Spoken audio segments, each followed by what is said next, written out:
우리는 크리스마스 성탄절 새벽 그러면은 아주 목가적인 분위기에 아주 평화로운 그런 아기야 잘 잔다, 고요한 밤 거룩한 밤, 우리는 그것을 이제 연상을 하게 되는 거죠.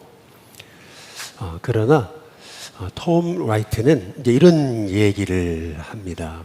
오히려 성탄절은 아주 고요한 밤 거룩한 밤, 목가적인 평화로운 분위기에서 성탄절이 시작된 게 아니고 엄청난 헤롯의 학정과 그 폭정, 그리고 폭력과 사륙이 가득한 그 고난의 현장 가운데 예수님이 오신 것이다 라고 그렇게 말씀하고 있습니다.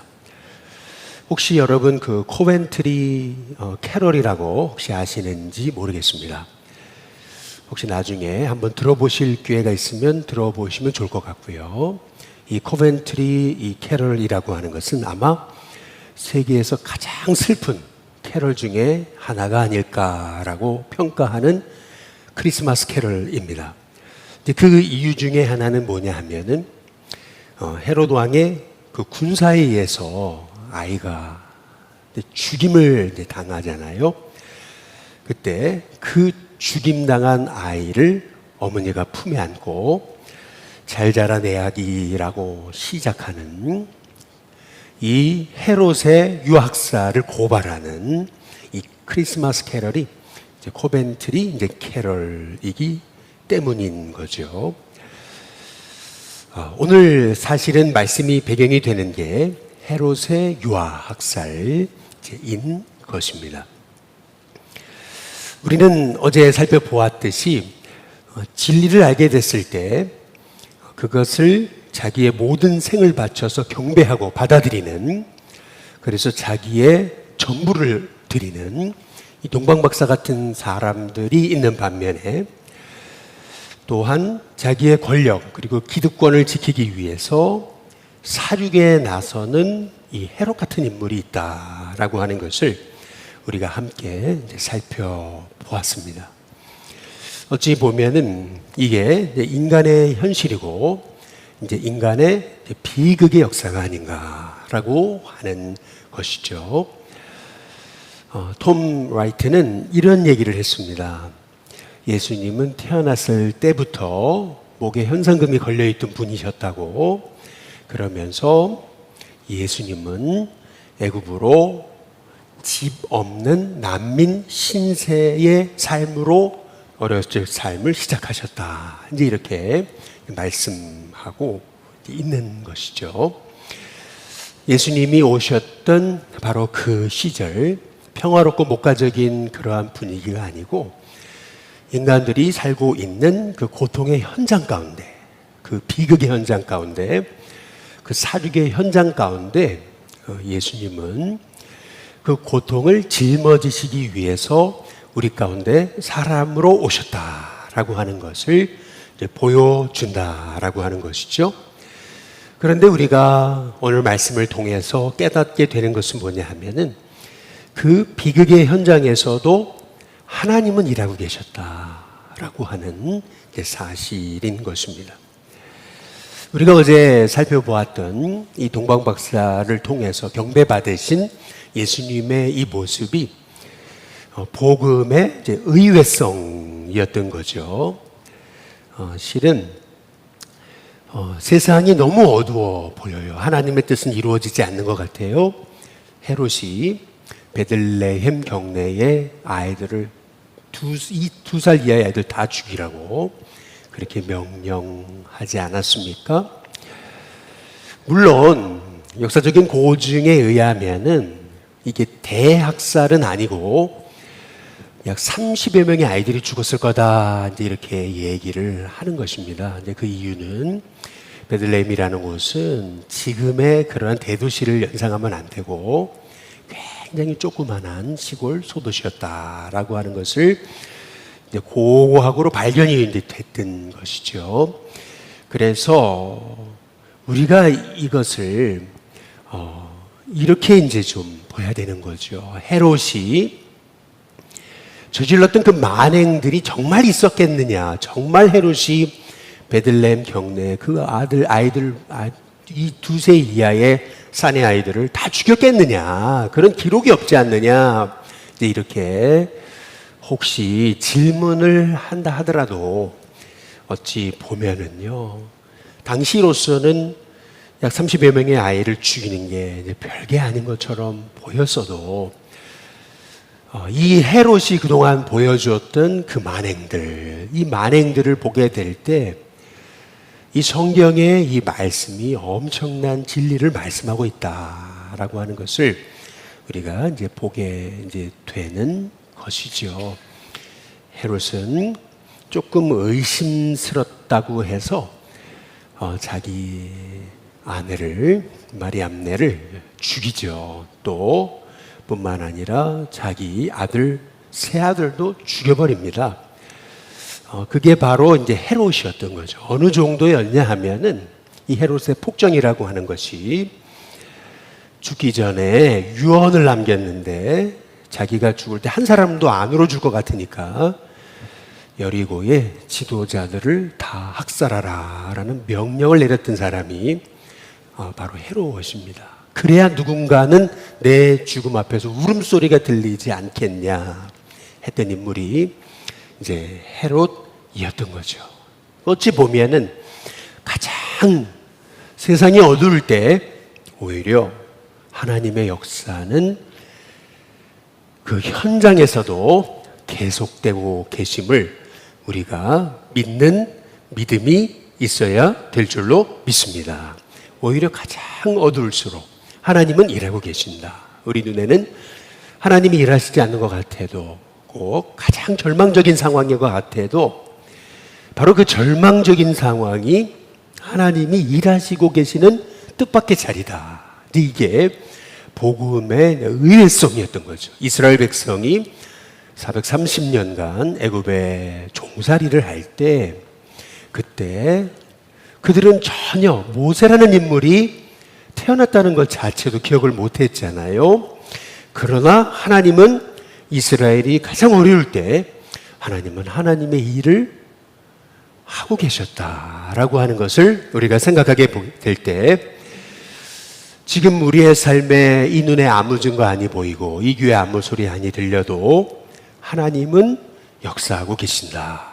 그 믿음을 가지고 오늘도 믿음의 눈을 떠서 하나님의 일하시고 계시는 그 하나님의 손길을 바라보는 저와 여러분이 되시기를 주님의 이름으로 축복합니다. 그러면 어떻게 일하시는가라고 하는 겁니다. 하나님은 어떻게 일하시는가? 이제 그게 오늘 말씀이에요. 13절에 보니까 그들이 떠난 후에 동방박사가 떠난 후에 주의 사자가 요셉에게 현몽하잖아요. 이르되 헤롯이 아기를 찾아 죽이려 하니까 일어나서 아기와 그의 어머니를 데리고 애굽으로 피하여 내가 내게 이르기까지 거기 있으라 하시니라고 말씀하십니다. 아무리 하나님 역사하시지 않는 것 같아도 하나님은 지금도 일하시는 하나님이심을 믿으시기를 주님의 이름으로 축복합니다. 내 삶이 가장 어려운 바로 그 순간이 하나님이 지금 내 삶의 배후에 역사하시는 시간이다. 그런데 하나님은 어떻게 일하시는가? 오늘 말씀해 보니까 말씀하시는 하나님이시다 라고 하는 것을 볼 수가 있어요. 하나님은 어떻게 일하시냐면 우리에게 말씀하여 주신다. 그런데 그 말씀하시는 방법이 어떤 사람에게는 꿈인 거고 어떤 사람에게는 환경인 거고요. 어떤 사람은 사람을 통해서고 또 어떤 사람은 말씀을 통해서고 어떤 사람은 심지어는 이 자연의 현상을 통해서도 하나님은 뜻밖의 모든 방법을 통해서 우리에게 지금 한 번도 아니고 두 번도 아니고 계속하여 말씀하고 계신다라고 하는 사실을 우리가 깨닫는 영적인 귀가 열려지시기를 주님의 이름으로 축복합니다. 그런데 오늘 여기 말씀에서 제가 보게 되는 것은 이겁니다. 마리아에게 말씀하신 게 아니고 요셉에게 말씀하셨다라고 하는 이 부분이 제게는 참 은혜가 됐던 거예요. 그 이유는 뭐냐 하면은 오늘 여기 14절에 보면은 이렇게 말씀하시는 거예요. 요셉이 일어나서 라고 이렇게 말씀하고 있어요. 요셉이 일어났다라고 하는 것을 의도적으로 강조하고 있잖아요. 여기서 우리가 깨닫는 것은 무엇입니까? 우리는 우리 가정의 아버지들이 믿음으로 일어서기를 기도해야 될 줄로 믿습니다. 믿음의 아버지가 일어나고 믿음의 남성들이 일어나고 헌신된 하나님의 사람들이 일어날 때 가장 흑암 가운데 있었던 그 시대에 바로 예수님이 이 땅에 오셔서 구원의 역사를 이루신 것처럼, 이루실 수 있었던 것처럼 마찬가지로 하나님의 사람, 일어나는 사람이 있어야 하나님의 뜻이 이루어지게 된다는 사실을 생각하게 될 때 하나님 요셉이 일어난 것처럼 이 시대에도 하나님의 남성들, 아빠들, 하나님의 아버지들, 그리고 하나님의 인물들이 일어나는 은혜가 있게 해달라고 기도할 수 있는 저와 여러분이 되시길 주님의 이름으로 축복합니다. 두 번째로 오늘 여기 말씀에서 우리가 주목해 봐야 되는 것이 있잖아요. 14절에 보니까 요셉이 일어나서 밤에 아기와 그의 어머니를 데리고 애굽으로 떠나가 이렇게 말씀하고 있어요. 15절 헤롯이 죽기까지 거기 있었다. 이제 이렇게 말씀하고 이제 계시는 거죠. 우리가 어제 동방박사들을 통해서 하나님은 요셉의 가정에 뜻밖에도 엄청난 선물을 주셨죠. 황금, 유향, 몰약이라고 하는 물질적인 선물이었습니다. 왜 하나님이 이 요셉의 가정, 예수님께 이 동방박사를 통해 황금, 유향, 몰약을 드리게 하셨을까? 하나님은요, 이 요셉의 가정에 예수님께 벌어질 환난과 고난, 애굽으로의 피신을 이미 아셨던 거죠. 이미 하나님은 이 요셉의 가정에 먹을 것을 공급하셨던 것을 오늘 말씀을 통해서 우리가 깨닫게 되는 것입니다. 우리는 항상 염려하고 걱정하죠. 어떻게 무엇을 먹고 살고 무엇을 해야 되나. 우리는 앞날을 생각하면서 걱정하고 염려하지만 오늘 말씀을 통해서 우리 하나님은 우리 형편과 처지를 아신다. 그래서 하나님은 공급하시는 하나님이시다라고 하는 사실을 우리에게 말씀하고 계시는 거죠. 요셉은 아주 가난한 목수였습니다. 그 가난한 목수가 결국 베들레헴에 왔을 때 여관이 꽉 차 있었다고 하지만은 결국 머무를 수밖에 없었던 곳은 한 여관 옆에 있는 그 마구간이었잖아요. 얼마나 가난했으면 아기를 거기에서 출산할 수밖에 없었던 요셉의 이 경제적인 이 형편을 생각해 본다면은 우리는 하나님은 예수님이 애굽으로 피신하셔야 되는데 그 애굽으로 피신할 것을 미리 아시고 동방박사들을 통해서 황금, 유향, 몰약을 공급하신 분이시다라고 하는 사실을 오늘 말씀을 통해서 우리가 깨달으면서 우리 예수님께서 저 공중에 나는 새를 봐라, 들의 백합화를 봐라, 저기 길쌈도 하지 않는데 씨 뿌리지도 않고 그리고 거두지도 않는데 하나님이 입히시고 먹이시지 않느냐. 너희는 저들보다 귀하지 않느냐. 나는 너희들의 머리털까지 다 세고 있다. 그러면서 누가복음에 보니까 이런 아주 귀한 말씀을 하세요. 너희 뭐 네 키를 한 자라도 염려한다고 더 크게 할 수 있냐 말씀하시면서 하셨던 말씀이 뭐냐면 그 작은 일 하나도 못하면서 아무것도 네가 할 수 있는 게 없으면서 왜 이렇게 염려하느냐.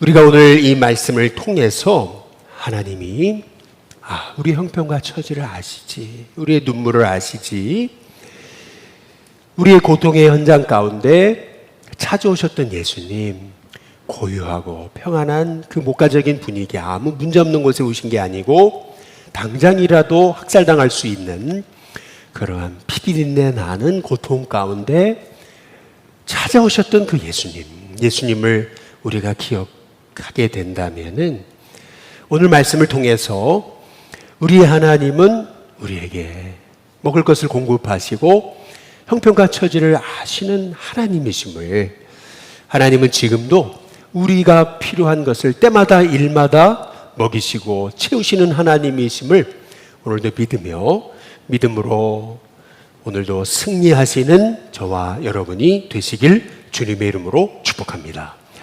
마지막으로 오늘 말씀을 통해서 우리가 보게 되는 것은 하나님은 어떻게 일하시는가. 여기 13절에 보면은 요셉이 주의 사자를 통하여서 꿈에 이런 음성을 듣잖아요. 애굽으로 피하여 내가 내게 이르기까지 거기 있어라. 이르기까지. 다시 말하면은 아브라함에게 하셨던 말씀이랑 똑같은 거예요. 갈대아 우를 떠나서 내가 내게 지시할 땅으로 가라. 아니 어디라고 명확히 좀 얘기해 주시지. 내가 내게 지시할 땅으로 가라. 명확하게 얘기를 안 해주셨어요. 항상 그런 거죠. 우리 인생의 고난이라고 하는 것은 이게 언제까지인지 우리는 알 수가 없어요. 내가 내게 이르기까지 거기 있어라. 이렇게 말씀을 하시잖아요. 하나님, 언제라고 좀 알려주세요. 이 아들 데리고, 이 갓난아기, 이 갓 태어난 이 아기를 데리고 품에 안고 지금 애국까지 가야 되는데, 그러면은 그 낯선 땅에 가서 언제까지 있으라는 겁니까? 이것이 우리의 질문이잖아요. 하나님, 이 고난이 언제까지입니까? 하나님, 이 어려움이 언제까지입니까? 이 광야 생활이 언제까지입니까? 항상 우리의 질문은 그렇잖아요. 그런데 우리 하나님은 말씀하시는 거죠. 내가 내게 말씀을 주기까지 너는 거기 기다려라 라고 하시는 것이, 그것이 하나님이 우리에게 주시는 음성입니다. 알고 보니까 15절에 내가 내게 이르기까지, 그 하나님의 사인이 언제였냐면은 헤롯이 죽기까지였습니다. 다시 말해서 하나님은요, 우리에게 때로는 고난이라고 하는 그 삶의 자리에 우리를 몰아가시는 것처럼 보이지만은 지금도 말씀에 반응하고 말씀에 순종해서 하나님의 때를 기다리고 오직 하나님 바라보고 그분의 음성을 쫓아서 사는 하나님의 사람을 통해서 역사하신다라고 하는 사실을 오늘 말씀을 통해서 우리가 깨닫게 되는 거죠. 신을 기다리며 라고 하는 시몬 배우의 아주 유명한 고전이 있죠. 시몬 배우가 했던 말씀드린 대로 바로 하나님의 아들이 인간이 되어 우리의 고통을 감당하셨다면 그 고통에 한 가지도 무의미한 것은 없다. 그렇게 고백했던 것을 우리는 기억할 필요가 있어요. 그러면 시몬 배우는 어려움도 모르니까 그렇게 말을 쉽게 하지, 고통이라는 게 얼마나 힘든 건데 이렇게 얘기하실지 모르지만, 시몬 배우는 2차 세계대전 한복판에서 영양실조와 결핵으로 결국 죽습니다. 그 고통의 현장 가운데 고된 노동 속에서도 시몬 배우는 그래, 주님이 육신의 몸을 입으시고 나의 고통을 감당하셨다면 내가 당하는 고통은 절대 무의미하지 않으리라 라고 하는 그 믿음을 가지고 선한 믿음의 싸움을 싸울 수 있었다라고 하는 사실을 우리가 깨닫게 될 때, 저와 여러분의 삶 속에 주님 언제까지입니까? 그러나 반드시 내가 내게 이르기까지 주의 말씀하실 때가 있다. 분명 하나님의 때가 이루어질 때가 있다. 지금 가장 내 삶이 어두운 것 같아도 하나님은 지금도 일하고 계신다. 복음의 의외성, 하나님의 일하심의 의외성, 이것이 오늘 우리가 예수님이 이 땅에 오셔서 우리에게 보여주셨던 그 성탄절의 이제 비밀이다 라고 하는 것을 알 수가 있는 거죠. 우리는 오늘 말씀을 통해서 하나님의 뜻이 이루어졌던 요셉의 가정에 주목해 볼 필요가 있어요. 하나님은 저 권력의 가장 중심에 있었던 그 헤롯의 왕실을 통해 복음이 이루어진 게 아닙니다. 저 당시 그 종교적 기득권을 가지고 있었던 대제사장 바리새인 서기관의 가정을 통해서 하나님 역사가 이루어졌던 것도 아니고요. 오히려 가진 게 없었잖아요. 그리고 하나님의 공급하심으로만 살 수밖에 없는, 어찌 보면은요, 이 톰 라이트가 얘기한 게 그대로죠. 애굽으로 피신했어야 됐던 난민, 바로 난민 가정, 요셉의 가정을 통해서 하나님은 하나님의 일을, 뜻을 이루고 계셨다라고 하는 것을 오늘 말씀을 통해서 우리가 주목해 볼 필요가 있는 것입니다. 그래서 예수님이 애굽으로 내려가셨던 이 사건은 호세아 11장 1절에 이스라엘이 어렸을 때 내가 사랑하여 내 아들을 애굽에서 불러내었거늘 하셨던 하나님의 약속을 이루시는 약속의 성취가 되었던 것이죠. 오늘 하나님, 우리 가정이 요셉과 같습니다. 그러나 하나님이 우리 가정을 통해서 하나님의 일을 이루시기를 원합니다. 우리가 요셉처럼 하나님의 음성을 듣게 하시고 요셉처럼 때마다 앞서서 행하시며 공급하시고 예비하시고 먹이시고 또 여호와의 이름을 역사하시는 하나님을 경험하게 하시고 무엇보다 하나님의 뜻을 기다리며 요셉처럼 하나님의 뜻이 이루어지기까지, 언제까지입니까가 아니고 하나님의 뜻이 이루어지기까지 그분의 계획을 바라보며 순종하면서 하나님의 뜻 가운데서 우리의 삶 속에 벌어지는 모든 인생의 고통마저도 무의미하지 않음을 우리가 깨달으면서 오늘도 하나님께 나의 삶을 맡기고 우리의 가정을 통해 하나님의 일하심을 볼 수 있도록 기도하고 맡기는 저와 여러분이 다 되시기를 주님의 이름으로 축복합니다.